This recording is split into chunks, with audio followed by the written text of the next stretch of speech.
सही रिश्ता है ना, तो आप सच में परमेश्वर के बारे में सोचेंगे और दूसरे के भले के बारे में सोचेंगे। पर ये होता कैसे है? परमेश्वर के वचन को समझकर। कैसे होता है? परमेश्वर के वचन को समझकर। और आइए मैं आपको बताना चाहता हूं कि जो इंसान परमेश्वर के वचन को सुनता है उसे क्या प्राप्त होता है। आमीन। मैंने लिखा है और आपको बता रहा हूं, सुन वचन को जीवन में आशीष आएगी, नरक में जलने वाली आत्मा उद्धार पाए। सबसे पहले वचन को ग्रहण करने से क्या प्राप्त होता है? मुक्ति। बोलो, आवाज नहीं आ रही, आवाज नहीं आ रही। सबसे पहले वचन को सुनने से जीवन में क्या आता है? सुन वचन को जीवन में आशीष आएगी। एक दूसरे को बोलो, सुन वचन को जीवन में, नरक में जलने वाली आत्मा। एक दूसरे को बोलो, मुझे मत बोलो, मैंने तो लिखा है, नरक में जलने वाली आत्मा उद्धार पाए। यह सिर्फ वचन से हो सकता है। दुनिया की कोई ताकत आपको मुक्ति नहीं देगी। इन बातों को आप जीवन में उतारो। जितना मैं बोलने में अच्छा और सुनने में अच्छा लग रहा है ना, उतना अगर आप जीवन में उतार लो ना, उतनी आत्मा अच्छी हो जाएगी। हालेलुया। बड़ा सुलोना और बड़ा सुंदर है। सुन वचन को जीवन में आशीष आएगी, नरक में जलने वाली आत्मा मुक्ति पाए। अगर मनुष्य परमेश्वर के वचन को सुने और उस पर चले तो कभी वो नरक में नहीं मच सकता। बाइबल का प्रूफ है। बाइबल कहती है, छोटी से छोटी आज्ञा भी जो मेरी नहीं मानता वो कभी मेरा बेटा नहीं बनता। बाइबल कहती है, धरती और आसमान टल जाएंगे पर मेरी कही हुई बातें नहीं टलेंगी। क्या हम इन बातों को अपने जीवन में नहीं उतारते? कभी ऐसा नहीं सोचते कि मेरी छोटी सी गलती की वजह से मेरा मोक्ष खराब हो सकता है, मेरी मुक्ति खत्म हो सकती है, मेरा उद्धार जा सकता है। अगर इंसान इन बातों को समझे तो सच्ची उसके अंदर मुक्ति बनी रहेगी। हालेलुया बोलो, हालेलुया। आगे सुनना और समझना अपने दिल को बनाते जाए। ये वचन ही समझो आपके लिए आया है जो। आमीन। सुनना वचन को विश्वास में बढ़ जाएगा। एक दूसरे को बोलो, विश्वास में बढ़ जाए। जो ढूंढ रहा है बरसों से चुटकी में पाएगा। हालेलुया। एक दूसरे को करके बताओ, सुनना वचन को विश्वास में बढ़ जाएगा। जो ढूंढ रहा है बरसों से, चुटकी मार के बोलो, चुटकी में पाएगा। हालेलुया।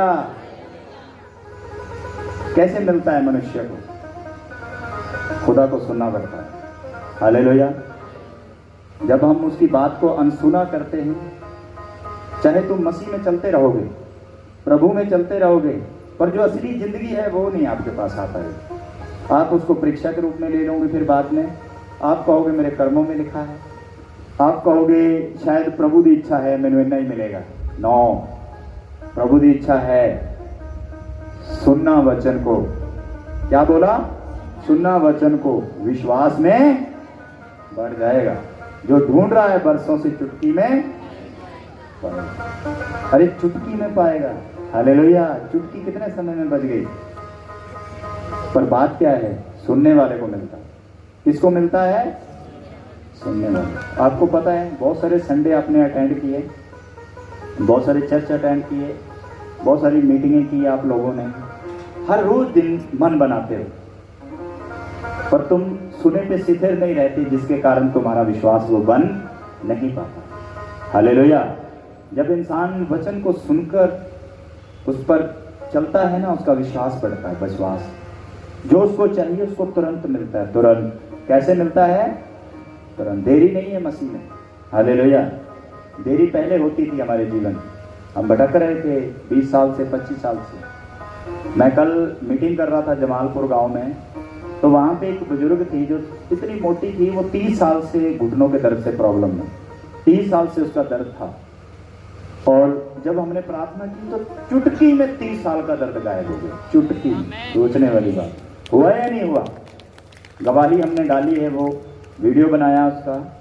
सोच के देखो कितने समय में 30 साल का रोग चला गया। चुटकी में। हालेलुया। खो गई थी जो रातों की नींद, बोलो एक दूसरे को, वचन सुनते ही तेरे पास लौट आएगी। सुन वचन को, जीवन में आशीष आएगी। हालेलुया। ऐसे है ना परेशानी मनुष्य के जीवन में, रात को नींद नहीं आती, ओहदे पैसे देने हैं, मेरी बोटी बड़ी लड़ती है, मेरा पति बहुत लड़ता है, मैं बीमार हूँ, मैं परेशान हूँ, पैसे भी लगा रहा हूँ फिर भी बच्चे ठीक नहीं हो रहे। बहुत सारे हालात हैं इंसान के ऊपर। और यहाँ पे एक सुंदर बात लिखी है, खो गई थी जो जिंदगी में नींद तुम्हारी, वो वापस लौट आएगी। सुन वचन को, तेरा जीवन में आशीष आएगी। हालेलुया। क्या हम इन बातों को अपने जीवन में उतार रहे हैं या सिर्फ सुनने का मजा ले रहे हैं? बहुत सारे लोग होते हैं सुनने का मजा लेते हैं। क्या लेते हैं? उनको सुनना अच्छा लगता है, पर करने की बारी आती है तो फेल हो जाते हैं। हालेलुया। बाइबल कहती है तो सुनने वाला ना बन, उस पर चलने वाला बन। क्या कहती है बाइबल? सुनने वाला ना बन, उस पर चलने वाला बन। जब इंसान चलता है ना, उसके जीवन में ये बातें आती हैं जो मैंने आपको बोली। आमीन। तब आए आपके जीवन में। क्या आप खुश हैं अंदर से आज के वचन से जो आने वाला है? उसे अपने आप को हैप्पी कर रहे हैं? हालेलुया। अगर आप अपने आप को खुश कर रहे हैं ना, तो आने वाली खुशी आपके है, आने वाली ब्लेसिंग आपकी होगी। जब यहाँ प्रार्थना की जाएगी तो दुनिया का कोई भी ऐसा रोग तुम्हारे अंदर नहीं बास सकता। कितना बड़ा प्रॉब्लम हो, कितना बड़ा रोग हो, कितने बड़े हालात हो, चुटकियों में खत्म हो जाएंगे, पल भर में जाते रहेंगे। हालेलुया। क्योंकि मैं अपने जीवन से एक्सपीरियंस करता हूँ। जब आप एक्सपीरियंस करेंगे तो आपको उसका अनुभव होगा। जो इंसान किसी चीज़ का एक्सपीरियंस करता है उसको उसका अनुभव होता है कि इसमें कितनी गहराई है। हालेलुया। तो आज करना स्टार्ट करिए। आगे सुनिए, जिसने बनाया इस दुनिया को वो वचन में है बसता। बोलो एक दूसरे को,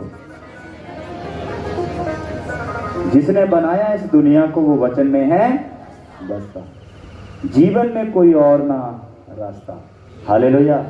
बाइबल कहती है आदि में वचन था, वचन परमेश्वर के, बोलो सब, आदि में वचन था, वचन परमेश्वर के साथ, वचन के बिना दुनिया में कुछ भी पैदा नहीं हुआ।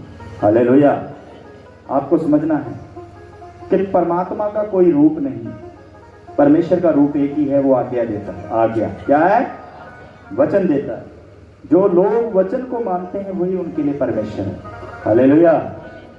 तो यहाँ पे लिखने वाली बड़ी अच्छी बात है, ये बहुत पावरफुल बात है, जो समझेंगे उनके दिमाग में बैठेगी। जिसने बनाया इस दुनिया को, बोलो एक दूसरे को जोर से, वो वचन में है बसता। आपको क्या लगता है, आपको यीशु मसीह की फोटो लगाएंगे, कुछ करेंगे, वहां से कुछ प्राप्ति होगी? नो। बाइबल कहती है जिसने दुनिया को बनाया वो बाइबल के अंदर है, परमेश्वर के कलाम में वास है उसका। किसमें? परमेश्वर के वचन में। हालेलुया। जब आप घरों में छोटी छोटी बातों की वजह से मन खराब करते हैं ना, अशांत होते हैं, झगड़े करते हैं, चोरी करते हैं, लोलच सब कुछ करते हैं, वो सिर्फ क्या होता है, वहां वचन टूटता है और बनाने वाला आपसे दूर हो जाता है। हालेलुया। आज बात को पकड़ो। जिसने बनाया इस दुनिया को वो वचन में है वास करता, जीवन में कोई और नहीं है रास्ता। वचन पे जो नहीं चलेगा, ऐसे मत सोचना कि मैं चर्च आ रही हूं मेरी ब्लेसिंग आ जाएगी, कभी नहीं आने वाली। कि मैं तो लगातार जा रही हूं उससे मेरा भला हो जाएगा। भला तभी होगा अगर आप वचन को समझ के घर जाएंगे। हालेलुया। भला तभी होगा जब इसको अपने जीवन में लागू करेंगे। क्योंकि ये चर्च वो नहीं है जो आपको झूठी तसल्ली देगा। हमारी सेवा प्रैक्टिकली है, हमारी सेवा लोगों को परमेश्वर के साथ जोड़ने की। जब आप सच्चे दिल से जुड़ जाएंगे ना, यहाँ आएंगे अपने आप ब्लेसिंग आ जाएगी। आप मीटिंग अटेंड करेंगे अपने आप, प्रार्थना की लोड़ नहीं पड़ेगी, अपने आप घर जाके थोड़ी बरकत खुल जाएगी, जीवन के रास्ते खुल जाएंगे। कोई भी परेशानी आपकी लाइफ में वास ही नहीं कर सकती।